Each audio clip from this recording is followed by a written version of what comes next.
ರಾಜ್ಯದ ನಾಯಕರುಗಳು ಆರೋಪ ಪ್ರತ್ಯಾರೋಪದಲ್ಲಿ ಮುಳುಗಿದರೆ ನಾವು ಸಲಹೆ ಕೊಡಬಹುದಾ ಅಂತ ನಾನು ಅದರಲ್ಲಿ ಈಗ ಸದ್ಯಕ್ಕೆ ಸಲಹೆ ಕೊಡ್ಲಿಕ್ಕೆ ಒಂದು ನಿಮಿಷ ಬಂದೆ. ರಾಜ್ಯದ ಆಡಳಿತದ ಬಗ್ಗೆ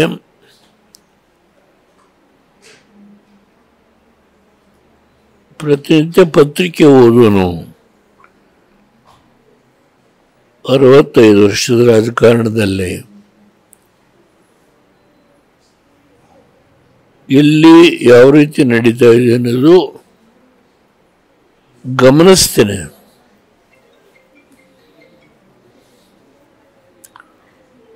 ಅಸತ್ಯ ಹೇಳಲಿಕ್ಕಾಗಲ್ಲ, ರಿಯಾಕ್ಟ್ ಮಾಡಲ್ಲ ಅಷ್ಟೆ. ಸಲಹೆ ಏನಾದ್ರು ಕೊಡ್ಬೋದಾ? ಆದರೆ ಈಗ ರಿಯಾಕ್ಟ್ ಮಾಡೋ ಪ್ರಶ್ನೆ ಇಲ್ಲ. ಆದರೆ ಒಂದು ಮಾತನ್ನು ನಿಮ್ಗೆ ಹೇಳ್ತೇನೆ, ಕುಮಾರಣ್ಣನ ನಾಯಕತ್ವಕ್ಕೆ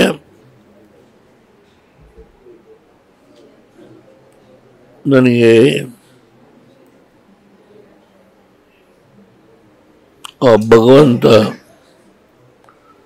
ಪರಮೇಶ್ವರ 8 ದಿನ ಆಯುಷ್ ಕೊಟ್ಟಿರ್ತಾನೋ ಗೊತ್ತಿಲ್ಲ.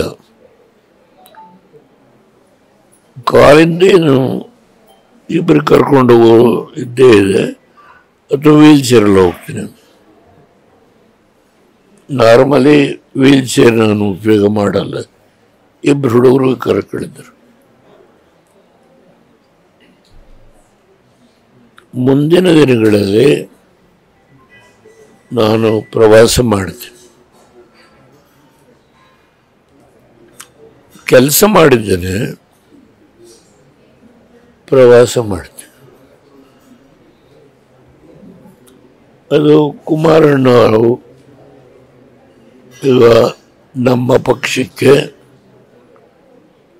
ಅವರ ನಾಯಕರು.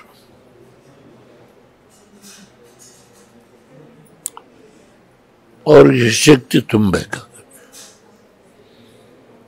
ನನ್ನ ಕೈಲಿ ಎಷ್ಟು ಸಾಧ್ಯವೋ ನಮ್ಮೆಲ್ಲ ಶಾಸಕರು, ಮಾಜಿ ಶಾಸಕರು, ಜಿಲ್ಲಾ ಮಟ್ಟದ ಮುಖಂಡರುಗಳು, ತಾಲೂಕು ಮಟ್ಟದ ಮುಖಂಡರುಗಳು,